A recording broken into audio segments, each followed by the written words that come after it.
Hello, everyone. Welcome back. Navigating the Unknown. It's our 16th episode, and this is actually our anniversary. So please congratulate us. I'm Andrea Stern of SternRep and AskSternRep. In these webinars, we cover the topics that are challenging photographers. We are being challenged. Today, we will be dissecting the process of creating your treatment that will get you jobs. Phew. Let's hear from the pros on how to do this. We have Rep, my friend, Mary Dail, a big Leo, and we have ghost treatment writer. I don't know if that's what we really call you, Scott, but Scott. Ghost, yeah, I like the sound of ghost. You're a ghost treatment writer. Yeah. We are Thanks joined. for having me. Oh yeah. We are joined by my wonderful co-host, LA photographer and APA LA board member, Hugh Kretschmer. Hi, Hugh. Hi. Thank you so much for having me. I can't believe it's been a year. So in 2 days, it'll be a year anniversary. It's just been so great to do this with you. I love what we've been able to shape together and bring to our audience, and so much great information. And I really appreciate our esteemed guests for showing up. Thank you so much. It's a big subject. Strap in, it's going to be great. So back to you, Andrea. Thanks. Thank you all for being here today. And that's everybody, attendees and my wonderful guests, everybody. We are here to help you as we are going to sink our teeth into this intimidating process called treatments. Mary Dail is the founder and creative director of Big Leo Productions, established in 2003. An agency representing a constellation of visual creators with expertise ranging from food, interiors, lifestyle, hospitality, and beauty. Profoundly influenced by her tenure at Martha Stewart Living Omnimedia as photography editor, she has spent years cultivating a stellar roster of talent, continually evolving with client needs and adapting to new markets. You go, Mary. Thank you.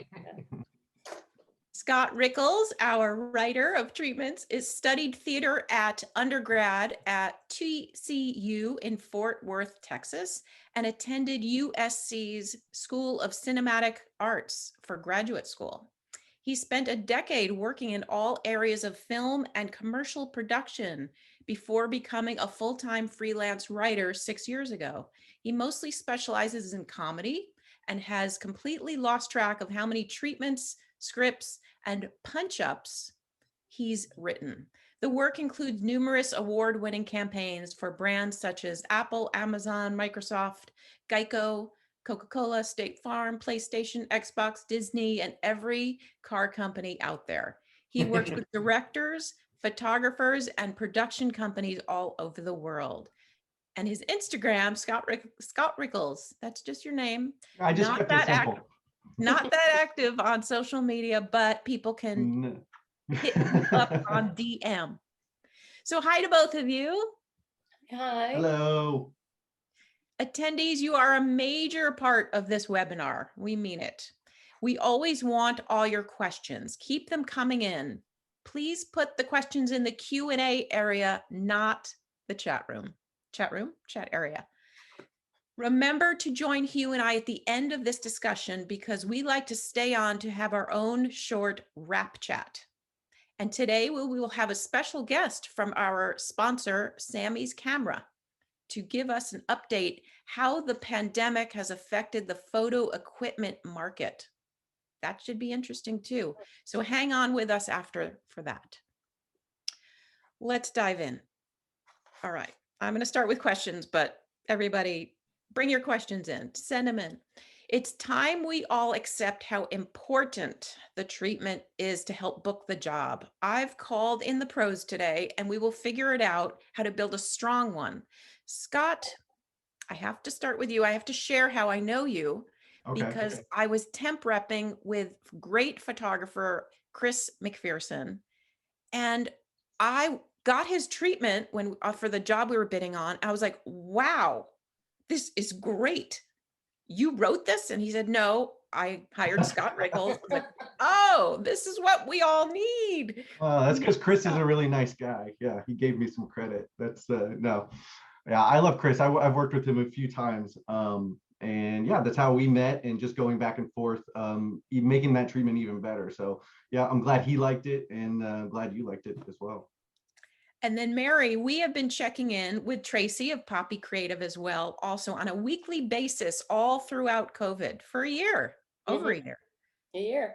We've created a friendship. Having rep friends is pretty special to me. I've been witnessing your design savvy mixed with your overall brilliant business strategy. And I can tell how much you care about the art of the treatment. So you actually created one for us to share today. That's pretty crazy. I did. Well, it is a dummy one. And the reason is because, and you'll see when I get to a certain page, there are certain things that I know photographers put in their treatments that I understand why they would deem it proprietary. And I know photographers are very timid to share their treatment. And that's a big issue. That's one of the big issues. How do we see these? How do we know what anyone else is doing when no one shares them? No, absolutely. Yeah, I got a big wash of sunshine just now too. Yeah, I did create a dummy one, which I can try to share with you. You want me to go ahead and share that now? Let me ask a few questions, then we'll share. Yeah, I think some questions will give it a good launch point. Exactly. I think we all understand that clients want to see the photographer's vision for the project, but what does that really mean? Why do we think the clients want a treatment from us? What do you guys think? Well, I think a client wants to have confidence that you understand how to approach their creative, whether that's, providing appropriate images or even just your lighting schematic, like the way you approach the shoot, just that you get what they're going for. Sometimes you have a client that gives you a full brief and your treatment should be a response to that. And sometimes you don't get a brief at all. Sometimes it's just an email with, this is how many shots I need, this is what I'm going for. So your treatment is in some ways giving them parameters in which you're going to approach this project and shoot it. Yeah. Yeah, I agree with that. I mean, it's always, I mean, the treatment is how you are going to treat the creative, just very literally, and then how you're going to bring your vision to it, how you're going to achieve what they need. And yeah, like you said, giving them the confidence that you know how to do it and bring kind of that extra bit of magic that, they sought you out for in the first place, what you do, the artistry that you bring to it. Yeah. I think a lot of photographers' reaction to this is, what? Look at my portfolio. Look at my website. It's there. Why is that not enough? I mean, I think for a couple of reasons. I mean, I think that, again, there's an approach to their specific work that they want to have confidence in, because having a great portfolio, they have no idea how you captured those things. It can be beautiful work, but I think this gives them a little bit of a behind the scenes of the way you work, who you actually are. Even it's why, having the bio and things like that on both on your site and in this treatment, and speaking a little bit about yourself and the way you work, I think it's important. It's just another way to set you apart from, several portfolios that they might be looking at. This treatment gives them a deep dive into you and your thought process as it relates to their specific creative. Yeah, I think, it's all, go ahead. I'm just thinking, it's just like there's an opportunity to share my personality and, the way my workflow and the way I think, so it is a bit of a signature on the way I'm going to handle this particular job. Anyway, I'm sorry for interrupting, Scott. Go ahead. No, that was exactly what I was going to get at. It's your personal kind of like philosophy as it applies to their specific creative, how you approach it, how you're going to execute it. And I think, it's all about kind of letting them get to know you even better and your personality and how you did the things that they responded to in the first place, giving them that little peek behind the scenes. So I have one other question for Scott, because this is all part of this. Is, as a ghostwriter though, how do you, in order to get that personality through your writing, do you have your clients take a crack at the treatment first and then you go in and noodle it, or do you collaborate together I work a lot of different ways, and that's usually one of the first questions I ask them is like kind of how have you worked with somebody before? How do you work best? But most of the time it is I'm listening to kind of the phone call that they've recorded from, you know, the creative brief. I've looked over everything. If they have other treatments that they've written before or that they think are good, you know, represent kind of their voice a little bit, I always look at those and try to match that. So yeah, as a ghostwriter, it's definitely trying to, you know, match the voice, bring all that sort of just technical information and make it entertaining and just make it, you know, make it fit to like how they talk and how that conversation went on the call. A lot of it is, you know, so much I think I information I get from that initial phone call, just the tone, the overall tone of the conversation that I can bring to the treatment just to kind of continue that. Because usually they do have like really good phone calls, and then it's kind of like, well, I just like dive right into this, and it just feels like an extension of that conversation. Oh, that's a dream. Fabulous.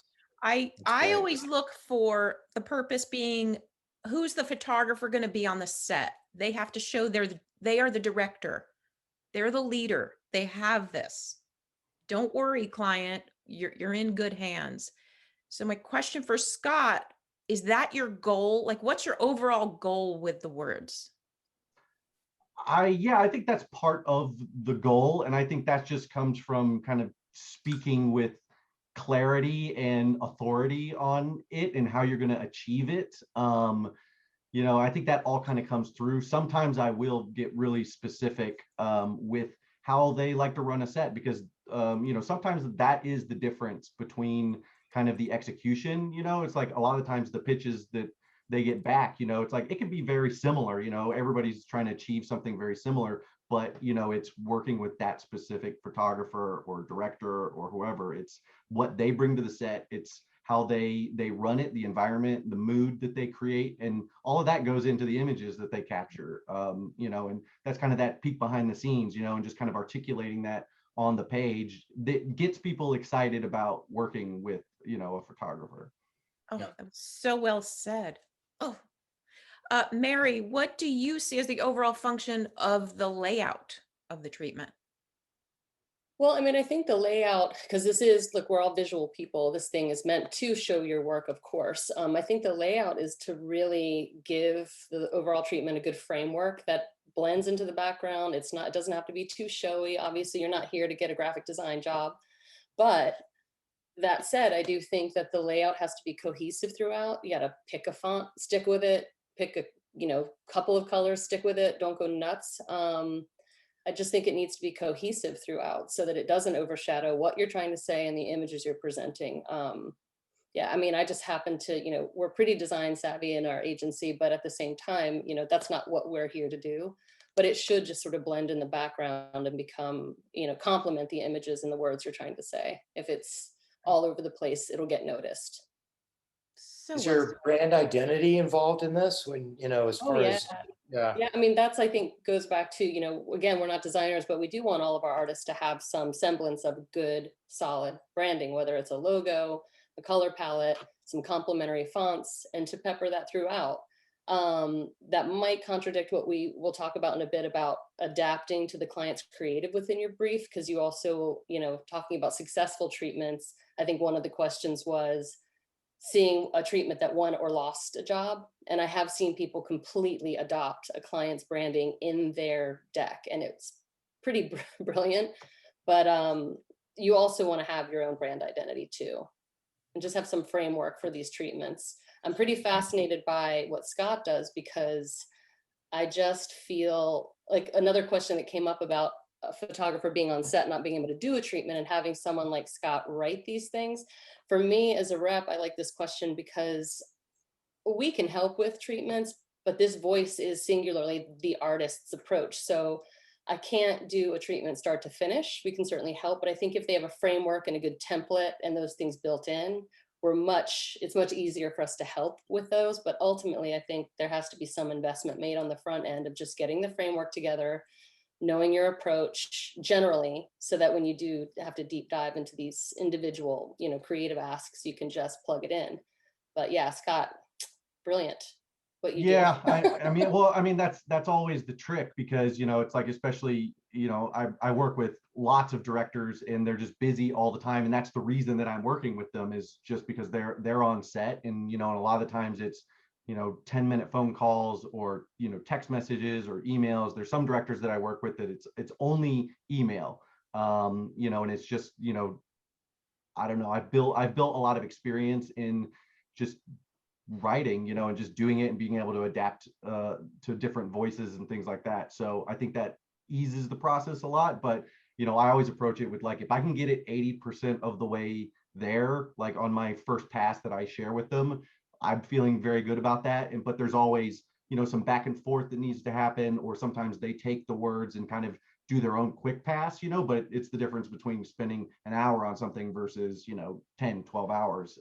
If I can do all the heavy lifting and then they can come in and do a polish, or give me notes and we can get it closer, like that's, I'm helping them, and, they keep me employed, and that's good. It's a good relationship. Mm. We have a question from one of the great producers, Hannah Soto of Gray House Productions. She asks, how often are people having someone else write the treatment? And are artists using templates that make treatments similar? So how often are people writing the treatment? I guess, Scott, you wouldn't probably know that. I mean, I don't hang out with a lot of treatment writers, but I stay pretty busy. I know that, it's a thing. I mean, I mostly work like in, live action, commercials and things like that. And it's very busy.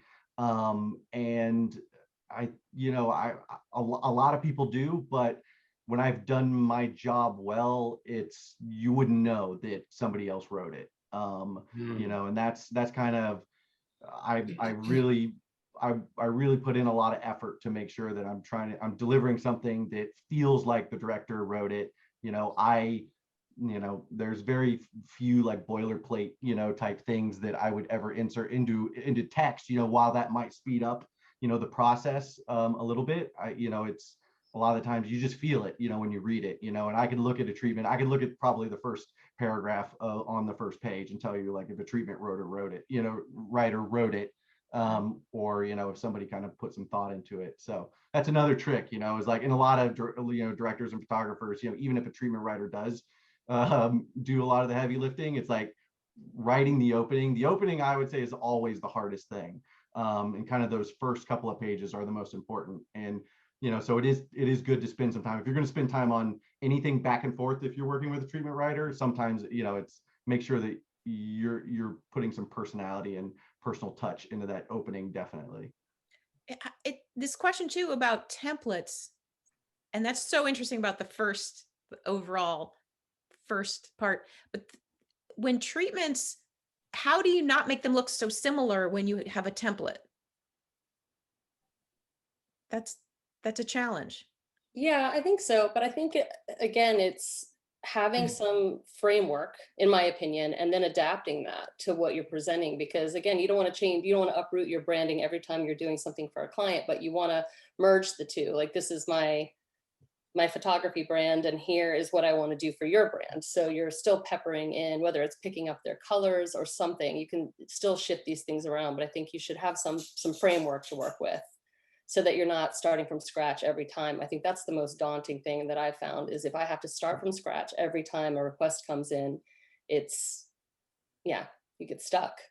Yes. Yeah. And I do have a structure sort of usually in mind, that all the sort of big picture things that I hit, in treatments. And then it's the same thing. I'll tailor it to the specific job, and, switch up different sections, and, just make it very specific to that job and personal. But yeah, a lot of it is kind of, invisible, moving things around.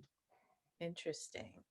So let's start with Hugh. Oh, I want to talk about those first 4 paragraphs, because I think I have a question for all of you.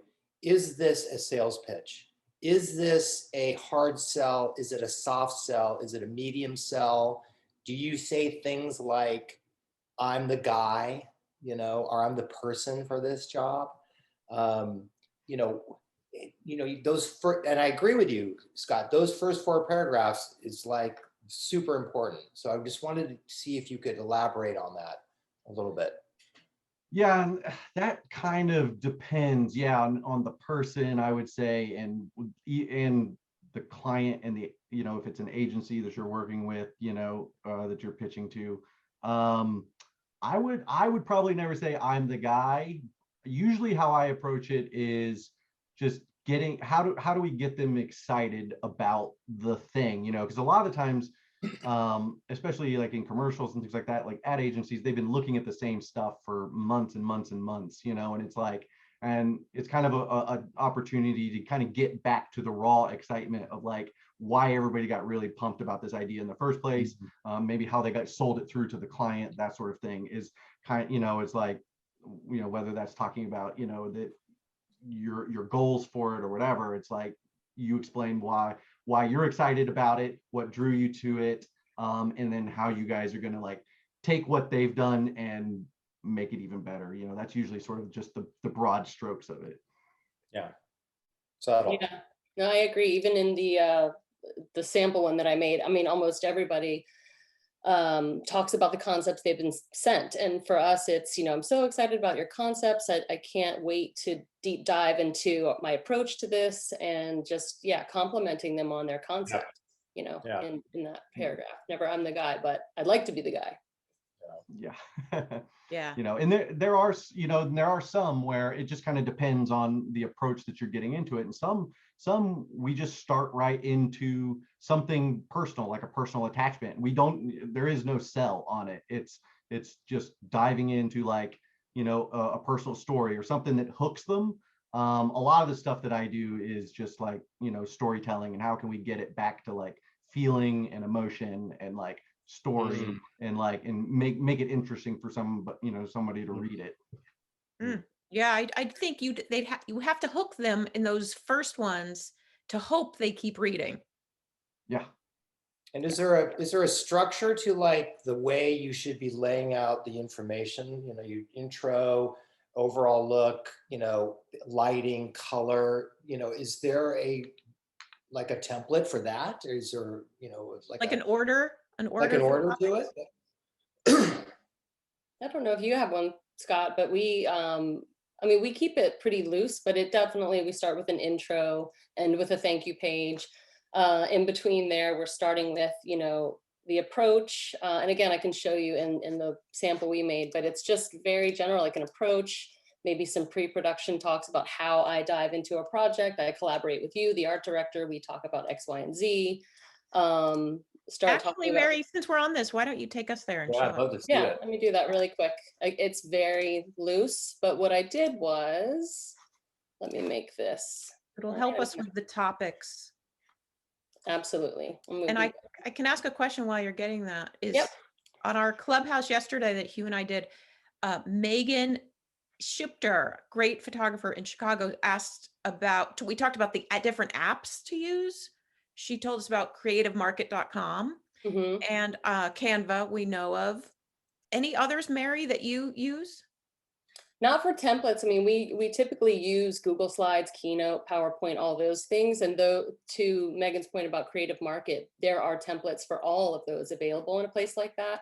So yeah, I think all of those apps are perfect for that. It's finding the best place to share those things. Right. So. Oh, hi. Hi. There's Loki.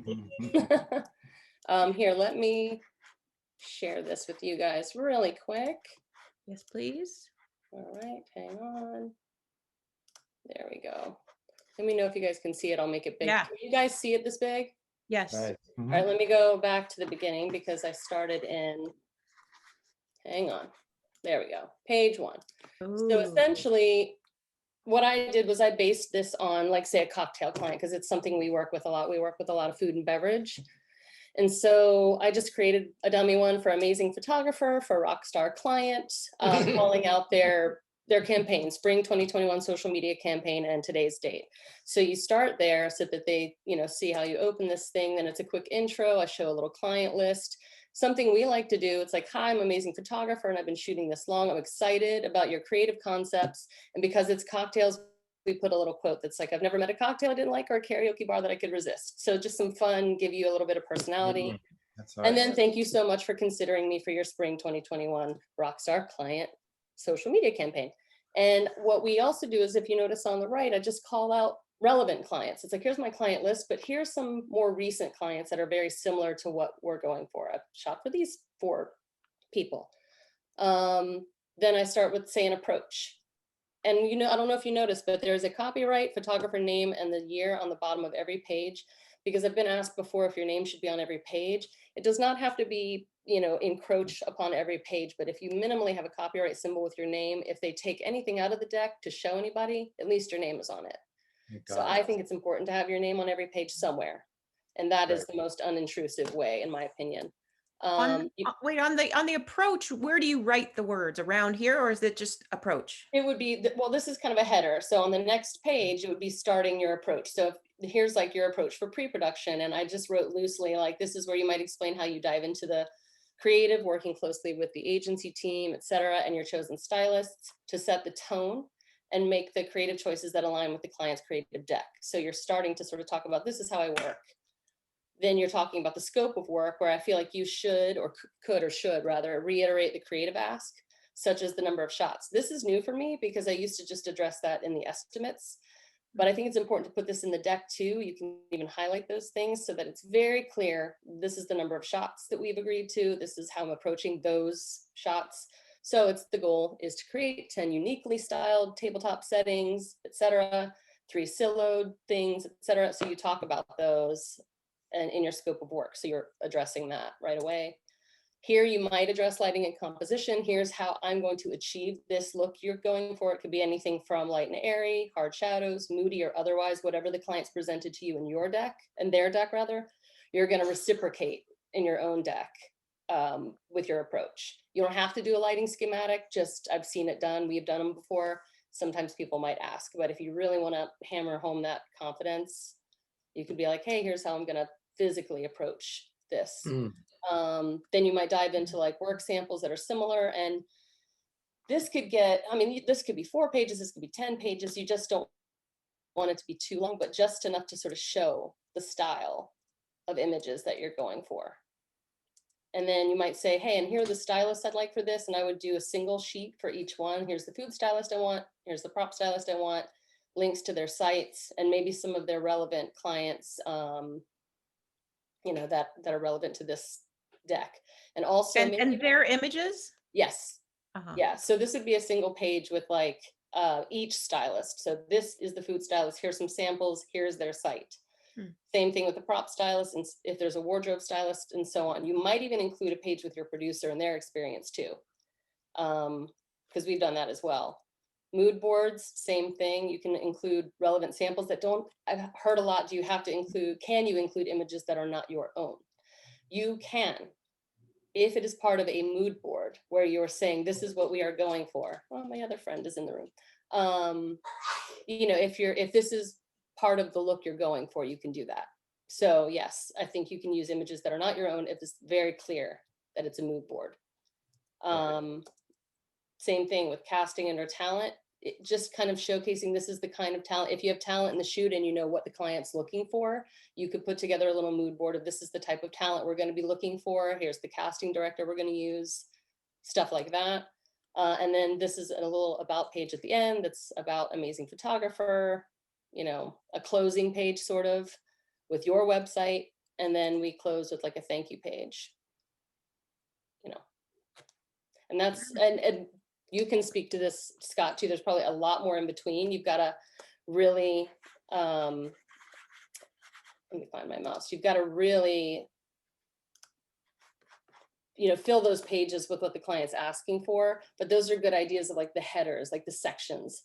And there's probably a lot more you could add for sure, especially if you're shooting motion. This is obviously for a still shoot. So yeah, for still, yeah, for motion, it's kind of a whole other, a whole other beast. You're doing a lot more sort of narrative explanation, and there's a lot more to it. But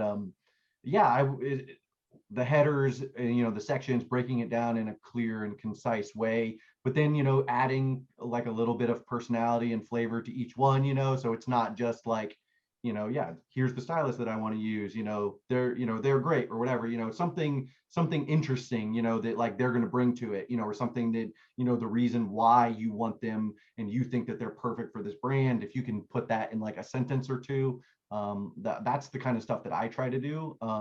Again, every page, just trying to get people excited about, what you're bringing to it, and really getting at sort of the why that you're saying the things that you're saying, the people that you're bringing together, why they're perfect for it, what they're going to bring to the table, why you like working with them, or what you respond to in their work, and that sort of thing. Mary, that was so good. So good. Yeah. And the design element to me makes total sense because you kept it clean, which felt like the client. It felt like you're replicating what the client is going for in your design. But that's what I think is important. As long as each page is cohesive and it all ties together, you're not as focused on the design as you are like just the feel of the overall deck, the whole treatment, and the images that are in it, because that, again, is what we're trying to sell. I so agree. I'm Yeah, going to jump. there is so much information in there, like I didn't even realize, like laying it out again. Yes, this is what we agreed upon, how many shots we're doing. I mean, that's genius. That's awesome. The scope. Mm-hmm.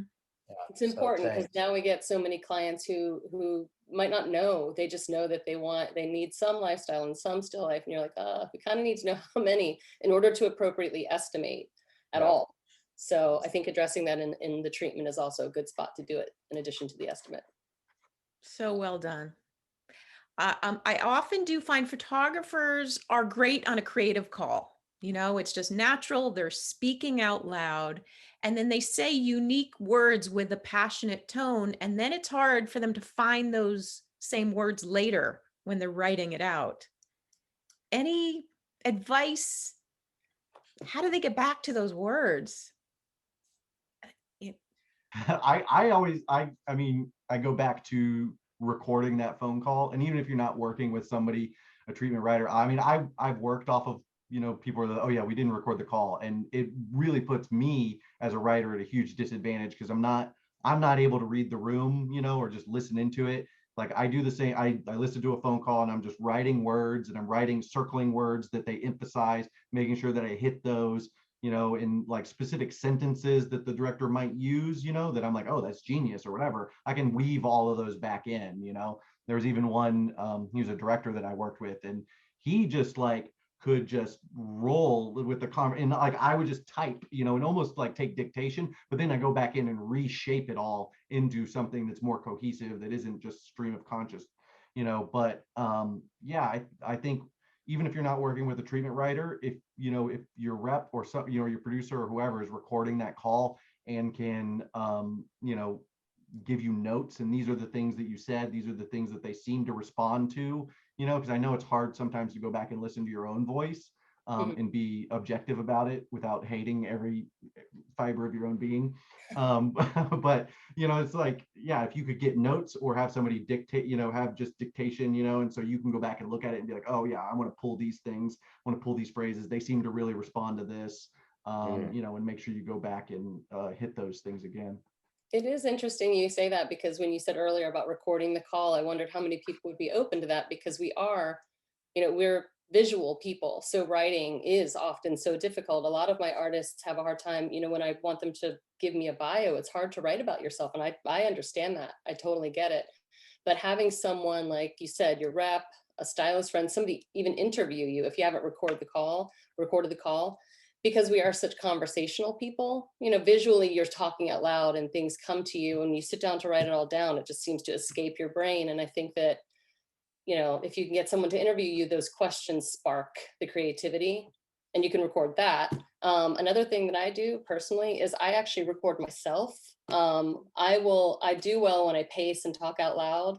And if you can just record that and get it down, sometimes it comes out of you in a more organic, conversational way than when you're almost sitting down doing a term paper, and then it all goes away. This is so valuable.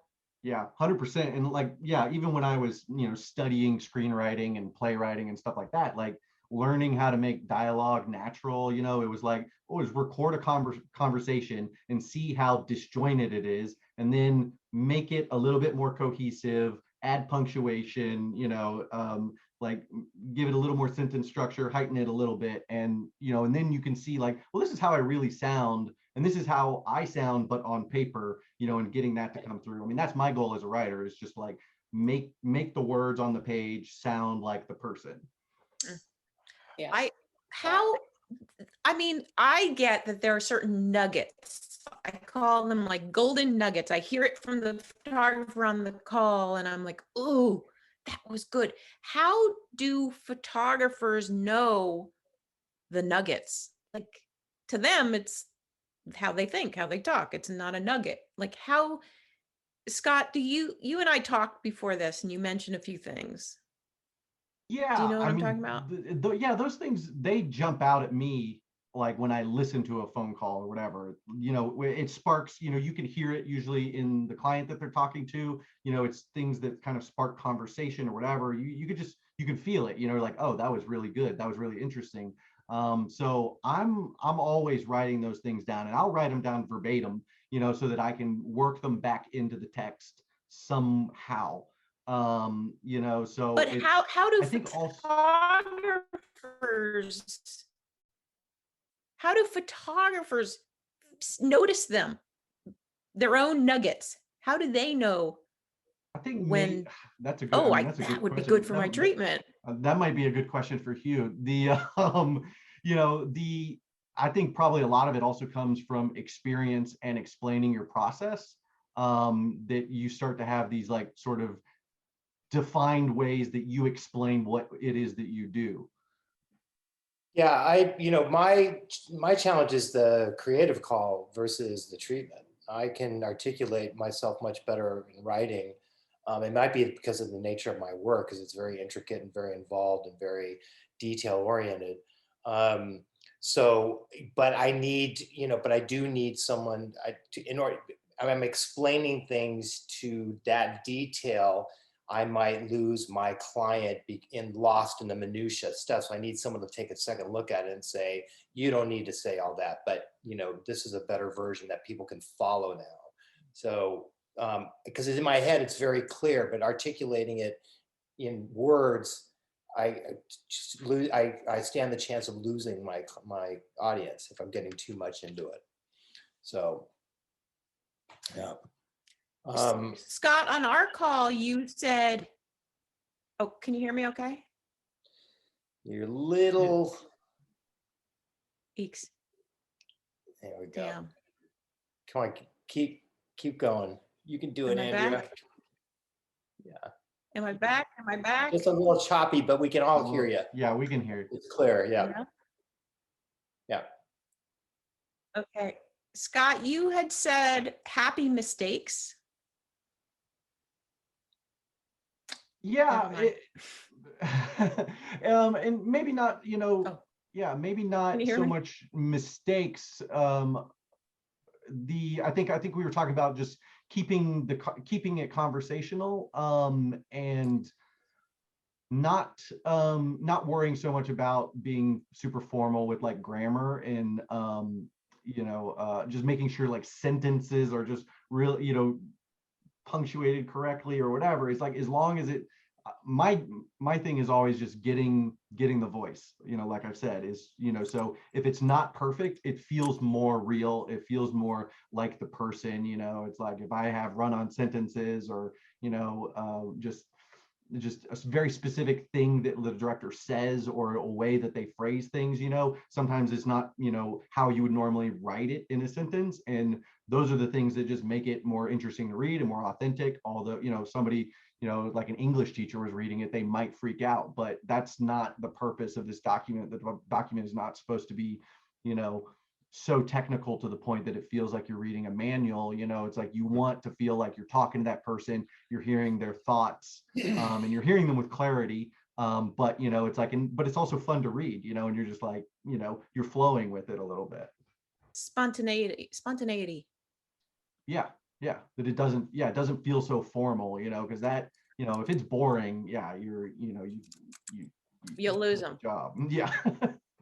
No, Scott, what if the photographer says to you, yeah, I'm going to do a moody light to bring out the serious drama of the talent holding the product? What does that bring up for you to dig more of? So you hear what they're trying to get. Yeah, and sometimes, it's like it is so like literal, like this is, yeah, moody lighting to like showcase the product or whatever. And my goal with that would just be to kind of get at the feeling, what is the feeling, it's like make sure you hit all the very specific like technical things that they need to do or that they want to achieve, but also like, well, why? Why moody lighting? What does that mean? What's the story? What is that image? What's the story that image is telling or the feeling that it's evoking? It's like the focus on the product, it's like, well, I'd probably talk more about like drawing, the viewer's eye to the product, in a natural way, or, it's like, making things, it depends, kind of what the tone of the, photograph or the mood should be, but, it's like making it feel either natural or, stylized, or if it's cool, it's like using the language to like get at the feelings and the why, so it's not just, we're gonna, literally everybody, the goal is we want to make the product look great. That's just like the underlying goal, and then you're just like, well, why, how, why is it going to be interesting? Why is this going to make somebody stop and look at this image as opposed to keep, scrolling through my feed or whatever? How do we grab the eyeball and kind of keep it for a second? Yeah. I Yeah. love it. Scott, how much do you charge? Oh, it depends kind of on the scope of the project. Usually I'm more like a day rate, and it kind of, I have to look at, whatever the creative is to estimate it out. But usually it's between, like 500 and 700, for a, like a 10-hour day. And it kind of depends how long it's going to take, what's involved, if it's going to take several days or there's going to be revisions or whatever, so it's usually in that range. Put Scott on the spot with his rates. Money well spent, though. I know, Money- right? Absolutely. If it's Yep. a job you want to get. Yep. Yeah, and I work with, visual designers as well, so it's like I'm doing the writing, and then I turn that over to, if it's a photographer and they do the layouts themselves, or sometimes it's working with another visual person, and we're all going back and forth, to the thing. So yeah, it's like it's an investment, to get the job and make it. And a lot of the times, there's a time crunch, and that's why, more people on deck, more hands on deck to make it good and, do it fast, do a quick turnaround, so that's especially I do a lot of comedy, and that's, it's writing and writing and writing and rewriting, and it's hard and it's very time intensive. And so And then, you know what? Working with you even once can help them write their template. Yep. Sure. Yeah. Kind of, yeah, see, yeah, what somebody would do with it, and then sort of apply that and go back in and Yeah, use that. If a photographer wants to write it themselves or they need to, what are the questions you suggest they ask themselves? Any tips for them on how to bring out their own words?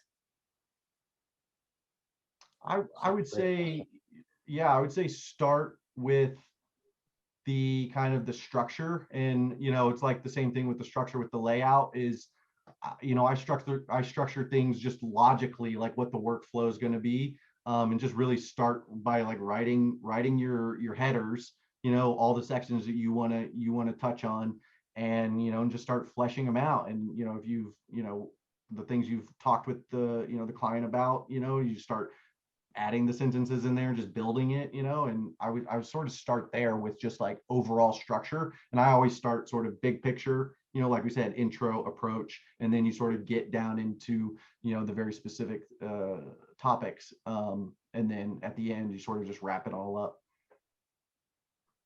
Very good. We have a question from our audience. It just came in. What if I can't record the creative call? How does the photographer share the information with Scott? I mean, Well, you know, there's a Zoom real- calls now, so you can record Yeah. it. You know, I could just be over here, record. yeah, Nobody. or just buying like a cheap like digital recorder or something, just to have on the call. And I mean, making sure that, I don't know if that was a question about they're not Yeah. allowed to record the call, Right. or I don't know, or just making sure that like everybody knows that the call is being recorded. Most of the time, whatever, listening to a conference call, it's just a big chime that's like, this call is recorded, or whatever, Gotcha. because everybody needs to go back and re-refer to them. But if you're not able to, I would say just having somebody take very specific notes. I mean, because just so much gets lost, just the amount of time Yeah. after you get off the phone call. If you don't have notes, then you just sort of like forget, and then it's harder for somebody like me to like come in there and sort of understand what you talked about. And I've done it before, and I've just riffed on like just making it all up and making it sound good, based off of whatever the creative is. And and we've won jobs that way, but it's hard. I would It's say harder. yeah. It's Yeah, I harder for would someone just, else to remember. yeah, we just like start the meeting and say I'm recording this because I don't want to lose any details or any golden nuggets, Right. and let them know. So We have another question from Christian. How much money should photographers be spending on treatments, writing, and design? Mary, what do you think? That's a really varied answer, because I think for the most part, it's run the gamut. We've had people spend a lot of money on great design from their logo all the way through to their treatments, because some photographers now, when they get their logo designed, will flesh out everything. They're like, what are its uses on Instagram, on social, on my treatments, on every page, on my estimates, because your branding is supposed to carry through all of these elements. So depends on if you're getting a really robust design to really apply to everything. But for a treatment alone, I mean, it can be anywhere from $500 to a couple $1,000s. It just depends on what you're looking for. I know some people who will get a master treatment built, and by that I mean they'll make a really robust treatment that covers everything, and they can add and subtract pages as they need to, depending on the client needs. And that'll save you time, Yeah. your own time, which is money. Yeah, That's right. exactly. Which So actually leads me into this next question. Hugh and I did a Clubhouse pre-chat yesterday, and really smart. This photographer, Stephanie, brought up the topic of how photographers are not paid for their time and sharing their ideas in their treatments. That really is a bit whacked, but I don't see how we'd ever change that, I mean, I certainly don't know how to get payment for that sort of thing if you don't get the job. But one of the things that we try to do in our estimates is to put in creative development in our estimates. So it's not just prep time, but creative development, which would include these treatments. The treatments, just all of the forethought that goes into these shoots before you ever even get into production. Yeah. if That's you get great. the job. If you get the job, yeah. If you don't get the job, I don't know how we're getting that linear time back. Yeah, Hugh, Well, you said your yeah. lawyer mentioned it. Yeah. But I have a friend who's a lawyer. I told him I have to write treatments. It takes 3 days, and he just goes, "You're not getting paid for that? I get paid at 150 an hour at least." But that segues into my next question. Okay, you're writing this treatment. You're revealing ideas. You're maybe even giving them ideas for their visuals. Should they be having the agency and client sign an NDA?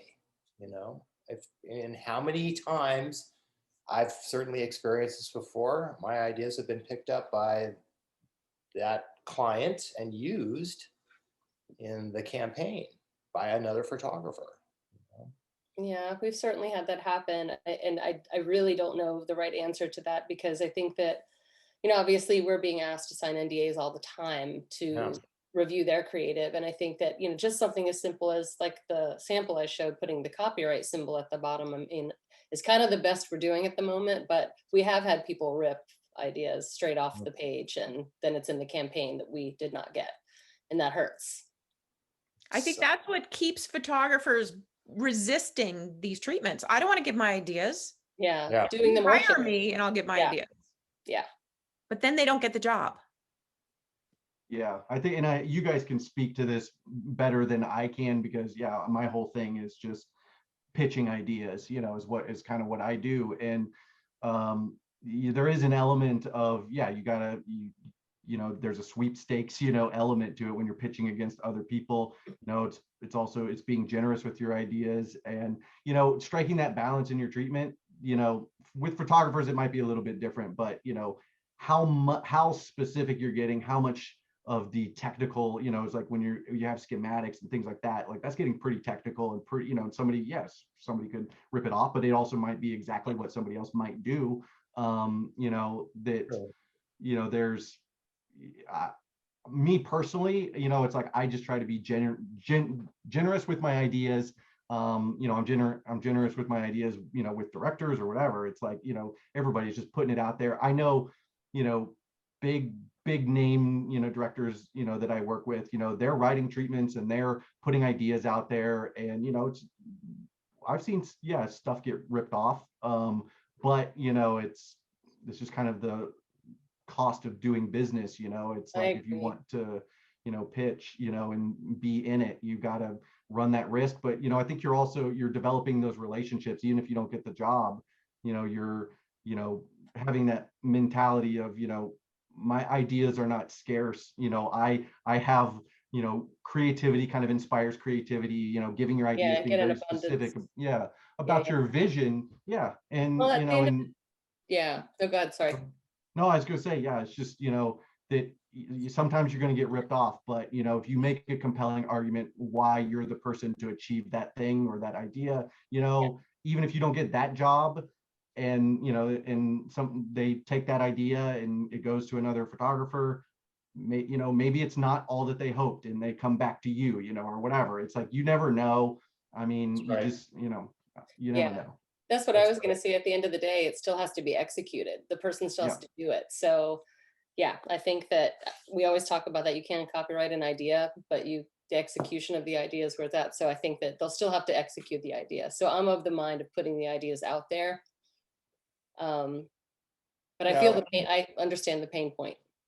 The other point about the agency too is they're pitching to get the client, so they're revealing ideas also on their end. They're used to writing treatments. They're used to spending, loads of money to gain a client. So, I take that into consideration when I'm, writing a treatment for free or, giving my ideas away.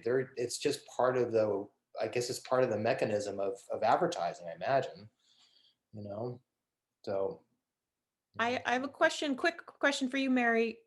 Some photographers I noticed put the estimate in the treatment. Do you ever do that?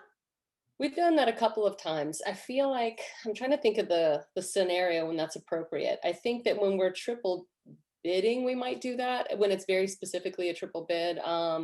But there's only been a couple of instances where we've done that, where we've put it in the treatment. But for the most part, we do keep it separate. I feel like, yeah, I don't know if it's common to put it in with the treatment, but we usually keep it separate, but we have put it in a couple of times. Yeah. We have a question from Courtney. Do the creatives actually read the content or just view images? Well, we're hoping they're reading it, because the whole purpose of it is to differentiate it from the website or, the visuals we already have going for us, right? It's not just a curation of relevant images, it is the approach. So I would hope they're reading it. I think for the most part, I think, yes, they are reading it. Yeah. And, there's definitely an element of, they could gloss over it. You're in bad shape. If I look at like a wall of text when I'm looking through a treatment or whatever, like my eyes roll back in my head, and you could expect that from creatives as well, and that's why the importance of like overall layout and just like how your text falls on the page and your sentences are broken up, and, just not assaulting people with just pages and pages of text. That, it's all a part of it, just to keep them engaged. Right. That's our point. And that goes back to the point of keeping it conversational versus, no one wants to read a novel. Yeah. Yeah, true. Or be sold to. Yes. Be sold. How long should it be? What do we think? Well, actually, I don't know, Scott, you probably can answer that better than I can. I feel like ours are pretty short in the grand scheme of treatments, but. Yeah, I mean, it goes back to just the scope of what you're doing. I think the example that you gave, like for what that needed to be, yeah, it's like give or take a few pages, more, a little more explanation, or, you know, yeah, it's hard to say. I've done treatments that are, 10 pages and, 120 pages, they're just like full of images and things like that.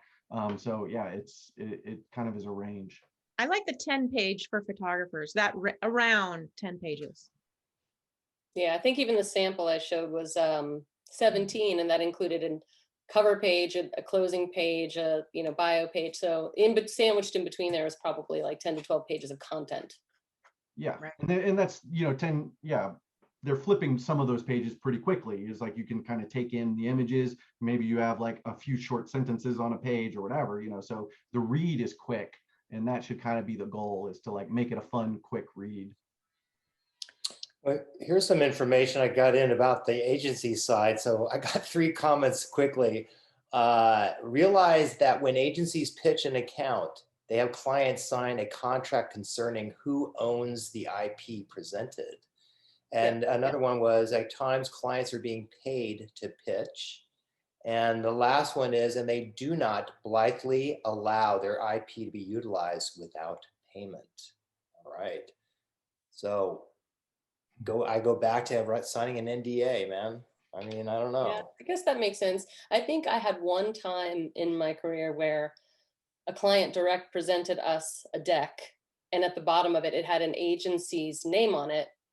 And it didn't occur to me until we really got in the weeds on the project. And I was like, wait a minute, do you have the rights to this creative? I just realized an agency created this deck, and then the client was presenting it to us to execute.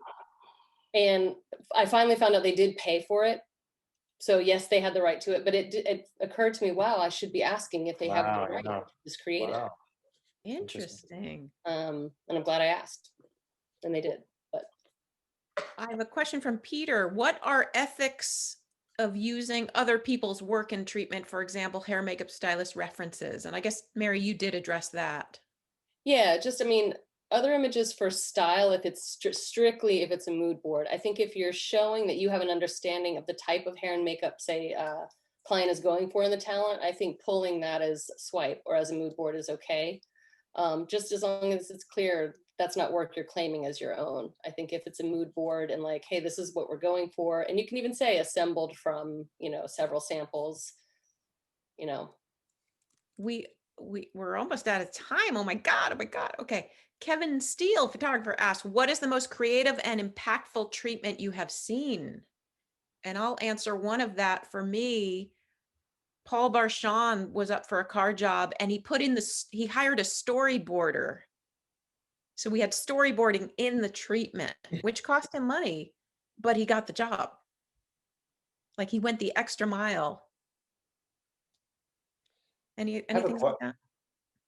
Well, I have a question. When you're showing, if you're pitching part of motion, right? So how do you include that into your treatment?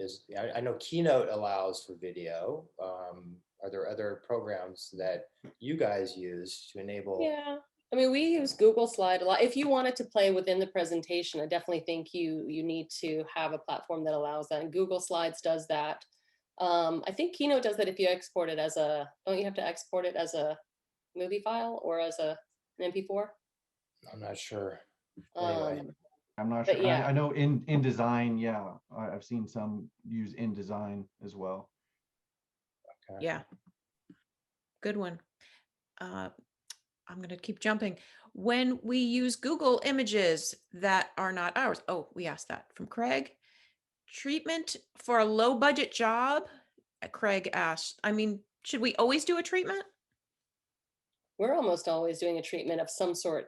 Sometimes it can be small, just really straight up approach and some work samples, because you might have an amazing website, but if you really want to just target the creative that's being presented to you, you can make a quick little deck of images, intro about yourself, I'm excited about your concepts, and that's it.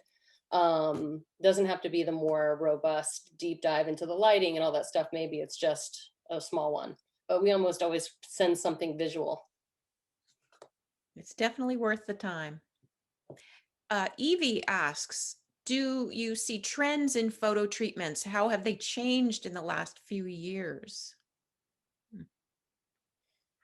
Yeah, I mean, I think that we've definitely gotten better tools over the years for the treatments. I mean, being able to use something shareable like Google Slides and these presentable things are great. I know that when she and I spoke about that, we were talking about how have treatments changed since before there were treatments. Like, what did we do before there were treatments, and how have they come along? And I think that definitely it's just more a trend that photographers are doing them, because this really used to be a video director, a director Yeah, that's right. thing. So we're being asked to do it. So that's a big change. And there are lots of things, creative things people are doing with their treatments, which I think are fantastic, just to stand out. Some of that is having the stuff play, within the Yep. deck. I've seen people voice over their own Wow, decks. There's some fun stuff people are doing with their treatments. that's good. That is good. I always suggest bringing out the branding of the client. Like, how much research and what about our researching the client should we bring into the treatment? Like, do we want to get their branding? Oh, I get your high energy product. I Like, think how, I think without beating them over the head. Yeah, I think that, so they have confidence that you understand their perspective, even if it's as simple as, oh, wow, you know what, their demographic is kind of millennial and it's this and not that. It might inform your word choices, your color Yeah. choices, their branding might inform your color choices, stuff like that. Yeah. But Yeah. yeah, I absolutely do. I do the research, yeah, on my own. Yeah, just looking into the brand, looking at the language that they use to describe, their brand. Yeah, and even if it's not literally what they say, kind of filtering in that and keeping that in mind for the tone of it. yeah, the tone, that's the word I was looking for. Yeah. Fantastic. we have a question. Do you think shooting tests and spec should be included into the treatment? I think if you don't have something, if you know you can execute what they are going for and you don't have a ton of what they're looking for, I think, yeah. I mean, I think if you can, we've definitely shot things for our treatments before so that we could get more on target with, specific composition or something that they're looking for. Yeah, I've done that before, and I've actually included my retoucher who did a test and actually recreated what the visual was for digitally, and a quick mock-up, but it was just to show that this can be done by my team. And, they volunteered and gave us that work for us, because we're all in it together. So we worked out And really it well. probably showed a lot about who you are Yeah. just by doing that. Yep. How long do treatments take photographers? How long should they take? I like what Scott said earlier about they could be an hour versus 12 hours. But I think it is a skill. It's like anything else, getting the hang of doing them. I think the more you do them, the better you get, the faster it comes to you.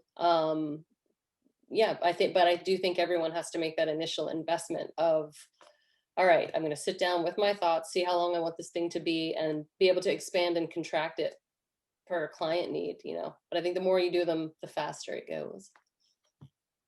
Hugh, how long does it take you? Days, but they do. And the reason why is because I write some and I walk away from it. I write some and I walk away from it.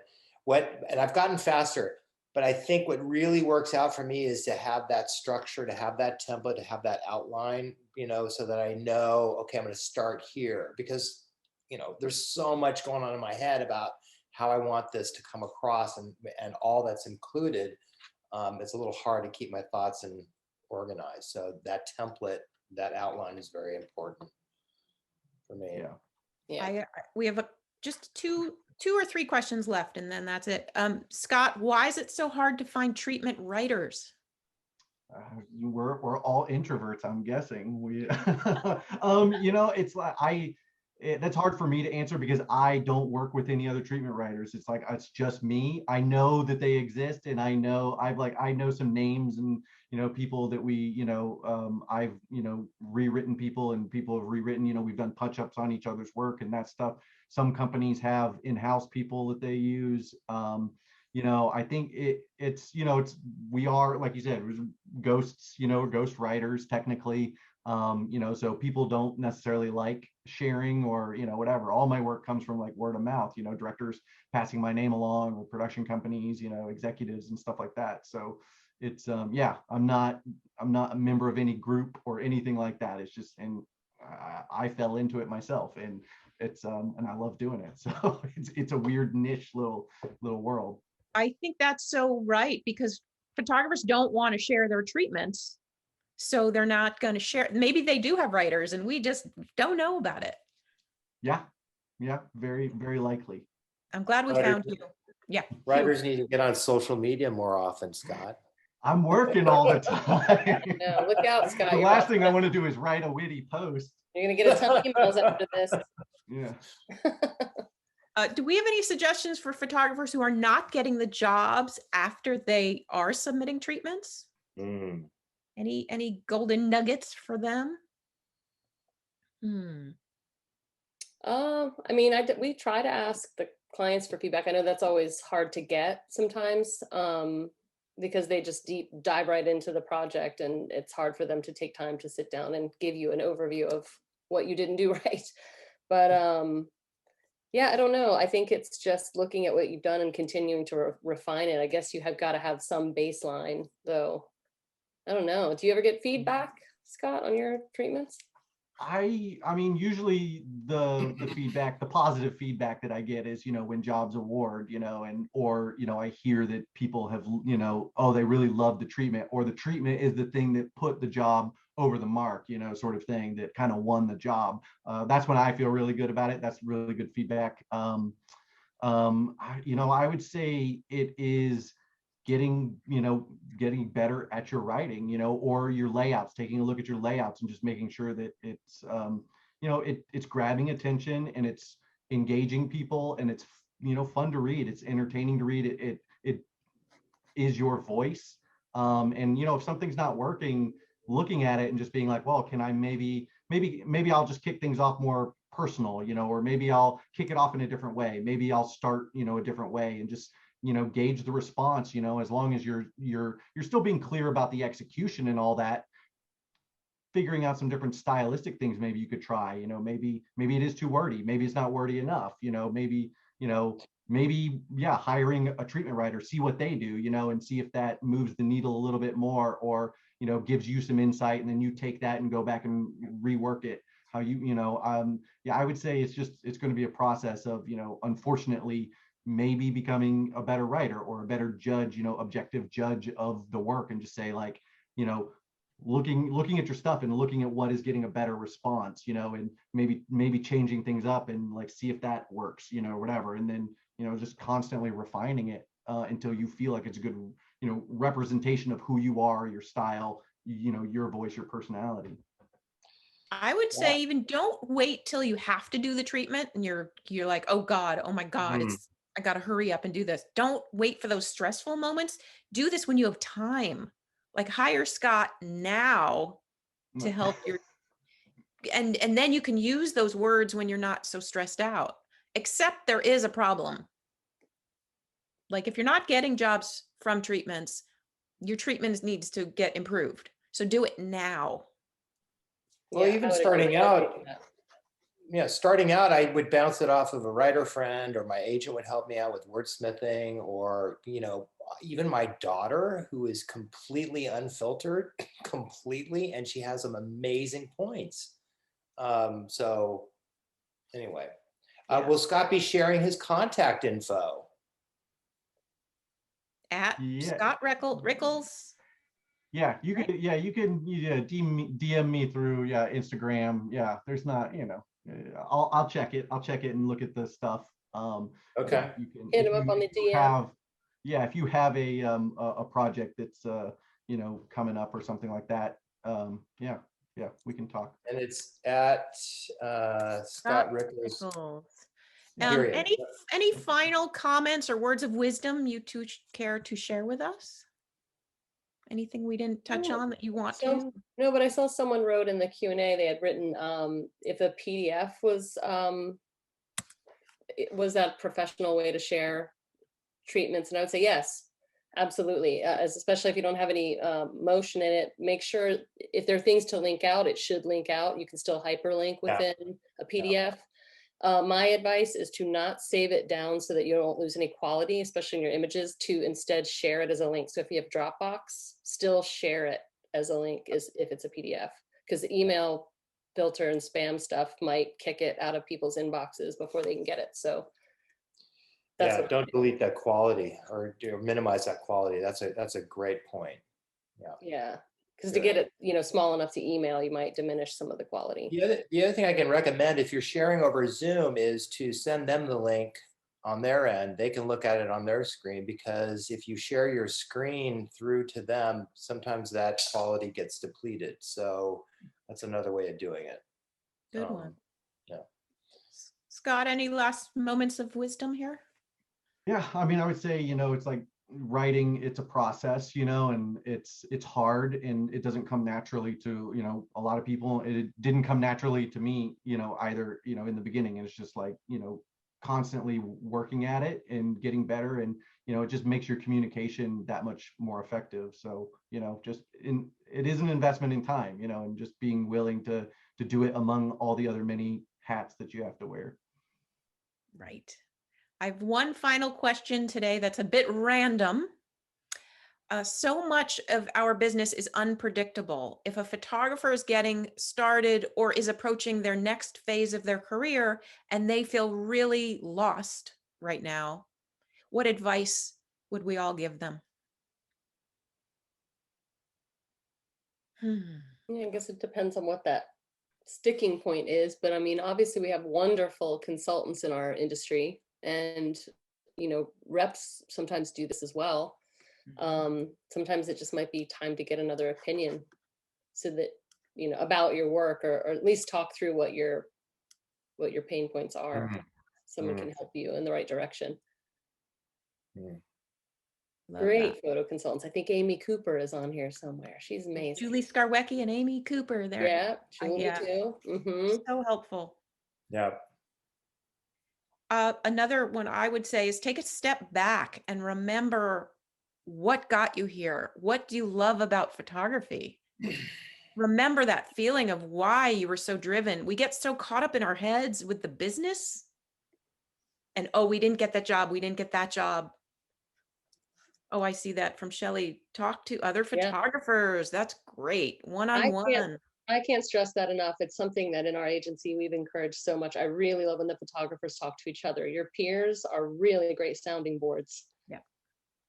Yeah, but I can recommend that, but I also think you should, communicate with the winners too. Who's, because I like to complain about the industry, and so do my colleagues. And if I'm in that soup, it's like, it's going to pull me down. And, so I want to, be around someone that's actually, working and doing well, and talk to them about that.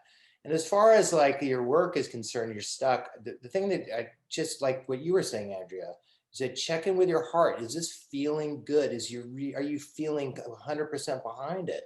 And check in and find that play again, that joy. I think that's super important. Super important. Scott, any thoughts on that? Yeah, it's the same, all of that, and just finding those ways that you can kind of replenish your batteries, when you're just kind of feeling empty. It's like, creatively, the things that may not even have to do with photography that's going to kind of inspire you. Sometimes, you do have to kind of put something down, walk away, get your inspiration, and it'll spark and kind of flow from there. Yeah. And look, life has happened to all of us this past year. So I can't imagine there are tons of people feeling stuck and what do I do? And yeah, it's been a tough year. So definitely do all of the things. Talk to your peers, take a beat, get some outside insight. Yes. Yeah. Get away from it. Mary, they should all do what we do every Friday. Yeah. It's been awesome. Our weekly chat. With Tracy from Poppy Creative. We have to support her too. Absolutely. Oh, so we are out of time. Mary, Scott, Hugh, thank you so much for doing this. I loved it. I got a lot out of this. Oh my God, this is so packed. Crazy. Oh, thank you for having us. Yeah, so much, you guys. thanks for having me. It's gonna be, We- I'll be in touch, Scott. Okay, we all will. Okay, please do, We- please do. We will be taking next month off from this webinar, but we'll be back for June. Make sure to follow APA LA and Ask SternRep on Instagram. And of course, you too, Mary. Follow Big Leo and Scott Rickels. Sorry. Okay. And Hugh. Okay. Okay. And join APA's mailing list, APA LA's mailing list, so you won't miss out on upcoming episodes. Right, Hugh? Yep, Yes. absolutely. Sure. I'm just watching all the thank yous coming in. It's unbelievable. Everyone's just like over the moon about this. So thank you guys so Well, much. Thank you for having us. It was informative for us too. Yeah. Okay, good. Hugh, you want to talk about we're going to have this rap chat. So Yeah, we stay have tuned for Benjamin that. Grimes coming in from Sammy's camera. He's going to talk about what's going on in that end of it. And I think it's a great gauge because when I go into Sammy's and I go to the rental department, the first words out of my mouth are, how's business? And that is Yeah. true. It's the barometer. So, And everyone should be joining APA, right? please do.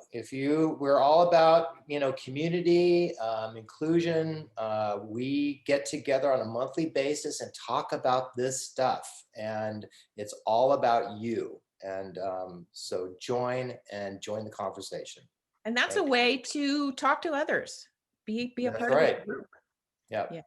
Yep. So Thank you both, Scott and Mary. Thank you. Thank you. thanks you guys so much. Really good. Thanks. Okay. Thank you. Talk to you Okay. soon. Talk to you Friday. Talk to you Friday. Oh, Hugh, that was good. That was so much. I'm going to be playing this a lot because I Yeah. want all that, that template that Mary showed and Yeah. listening to, Yeah. talk to him about how he writes and everything was great. It was great. Oh. So Let's bring our special guest on. Can he join us? Is it Benjamin Grimes. We're going to talk about Sammy's and check in on the pulse of the market right now. Are people busy? Are people busy? yeah, they, last I was in there, they're saying that things are picking up again. So hopefully. Well, if he's not joining us, let's talk about this. How was this for you? It was packed. No, it was very packed. It's an evolving target, I think, and it's getting bigger and bigger and bigger and more important. And just to hear what and see what people are doing these days, Yeah. the approach is great. Oh, there he is. Hi, Benjamin. Yes. Hey, Benjamin. Can you guys hear me okay? Yeah, Yes. absolutely. Hey guys. Thanks for coming joining on. our rap chat. Yeah, I had the pleasure of enjoying the conversation today as well. So cool. This is really, really fun to be part of. So Yeah. I'm actually here at our Fairfax office. I work here on the 4th floor. So we do kind of our really our pro sales. So any of our clients that are kind of working in imaging, cinematography and photography, digital technicians, lighting technicians, we kind of look for them to partner with us on the 4th floor because it's really where we spearhead the professional level equipment. And we have sales associates that are kind of go-to people for anybody working in imaging professionally, which really any of your membership should probably be engaging with our pro sales department if they have the desire to learn more about kind of what these industry standards are and what their colleagues have been doing. Hugh, I like that you mentioned kind of Sammy's Rental asking if they're busy as a barometer. If I pick up the phone in my office and a client says, I'm not busy right now I'm telling them you will be, because we are so busy with our production studios, our rental houses, our owner operators and our image makers needing equipment right now. So I know that this kind of stamina is back in the industry and everybody's going to be okay. Thank God. Yeah. When did you get busy, Benjamin? I assume it was slow and then picked up. So in our office here on the 4th floor, we weren't closed that long. We were actually only completely shut down for about a month and a half. And we started curbside delivery and things where, so many of the APA members were, calling us directly, and we were bringing out equipment and letting them fly through the parking lot so they could, practice these new styles of production. And then we opened up to walk-in business about, now it's 6 months. Yeah. where we limit our capacity. We have a lot of precautions here in the store, but just make it as safe and comfortable an environment to come in, but try to do as much as possible to maintain that what people like about coming here, getting hands-on kind of advice and seeing the new technology. And really this last year, it's been a privilege to work here because I've been part of so many of the conversations about using what we do, which is selling equipment and imaging technology to deal with the new restrictions of what's happening on set right now.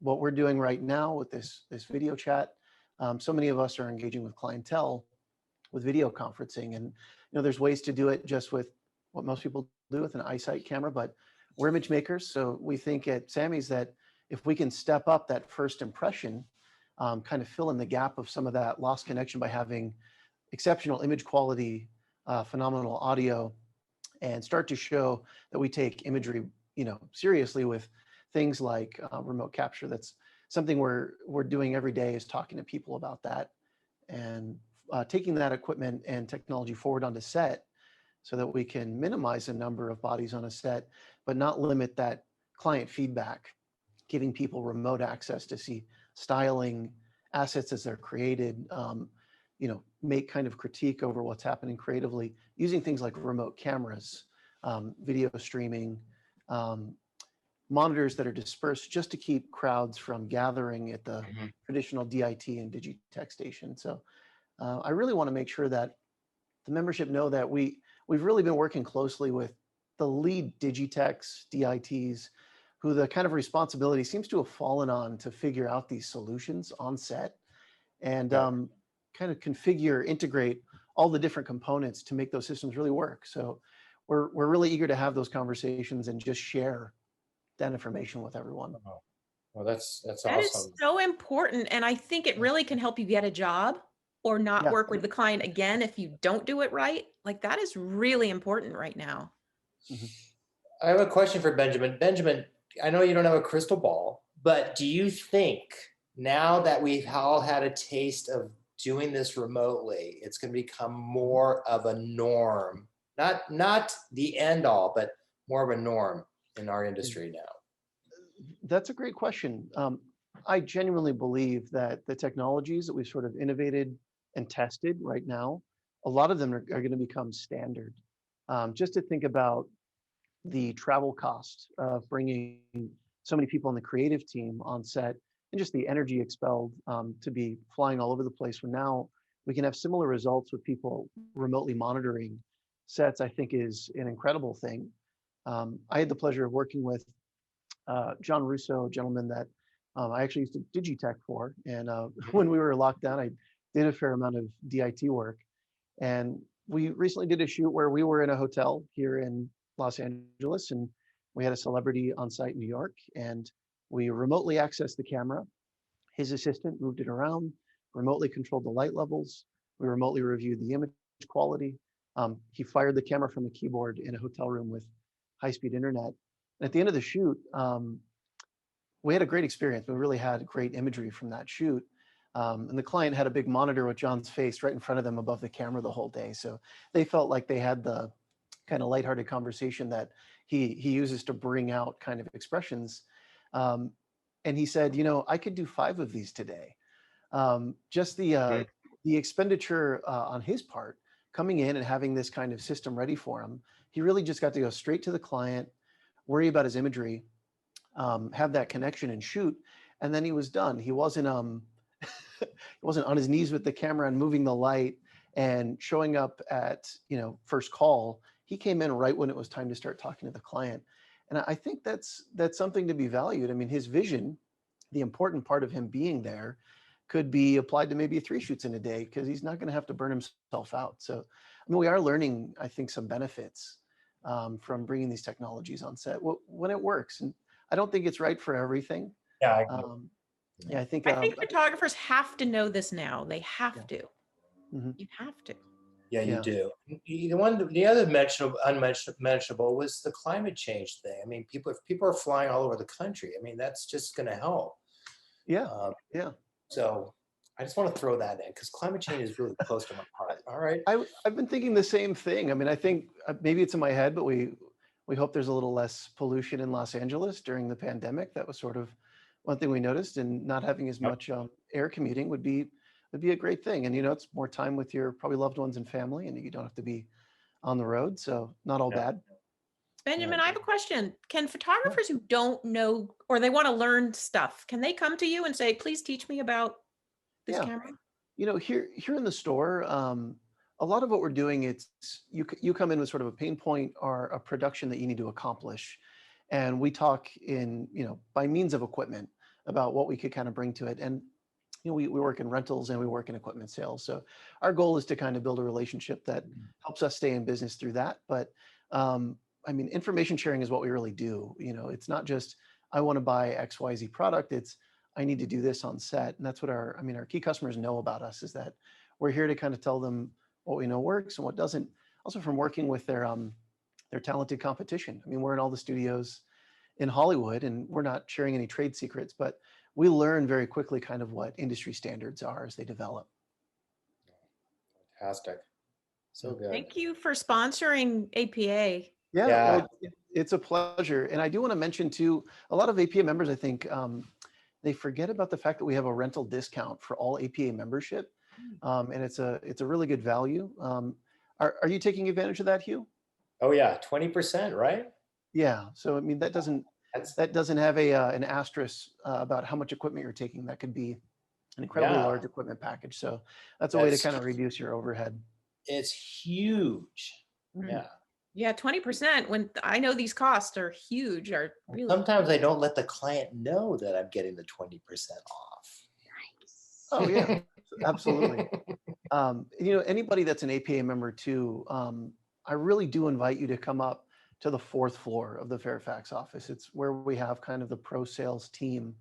You're going to look around and see certain product categories on display, but that's not really what we're doing. We're here for anybody working professionally. And we want to know if you're an APA member, because that does mean something to us. The APA is a great organization, and we want to do everything we can, especially to help APA membership. Well, David Robin, my fellow board member, wrote and said APA LA is working with Benjamin to create workshops in the near future. You want to talk about that? We're looking at doing some things this year that we're pretty excited about. Starting out, we're going to do something on LED lighting, and just sort of kind of a 10,000 foot view about what's going on in the industry and kind of how to wrap your head around it. And we're bringing new lighting technologies in the place of traditional technologies can maybe benefit you. So we're talking to some of our vendors actually that are going to be kind of technical experts to have a conversation soon, and a couple more things that we're thinking about right now. Some of the really kind of just talking about technology and these trends, just having, kind of laid back conversations about what we're noticing in the industry, so people can kind of learn something from that standpoint. Wow.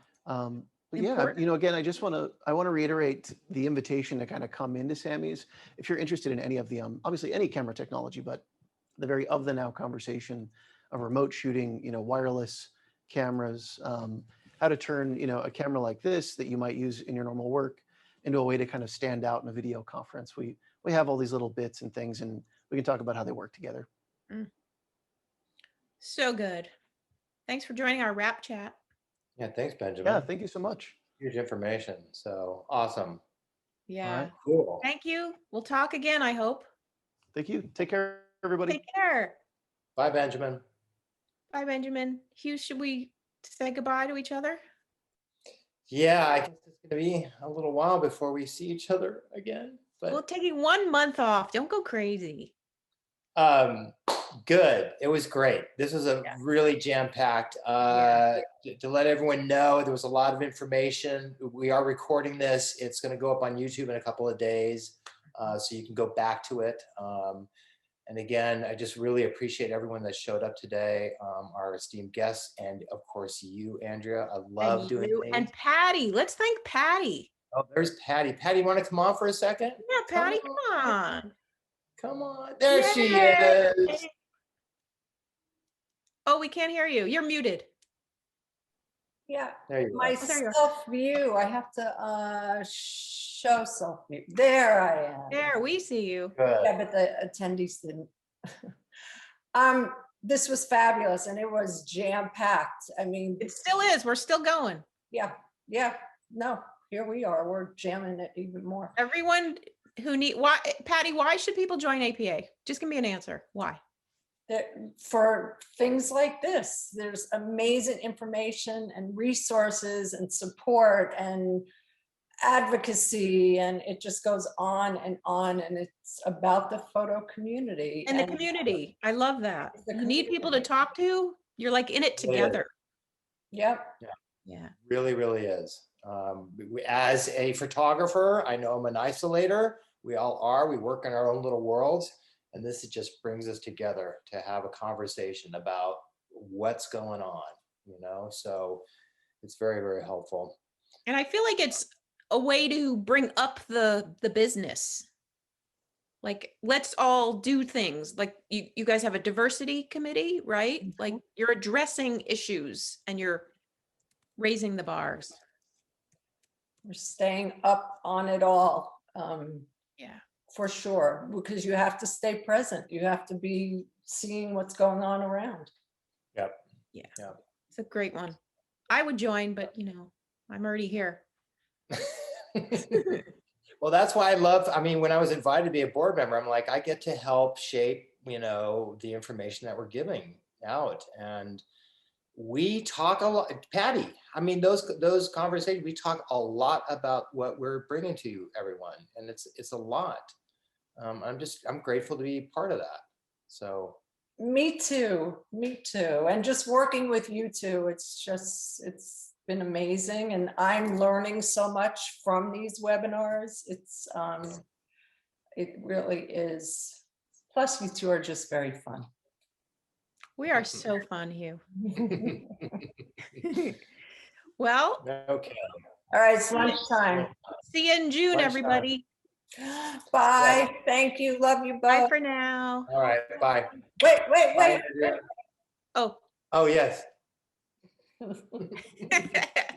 Bye. Bye.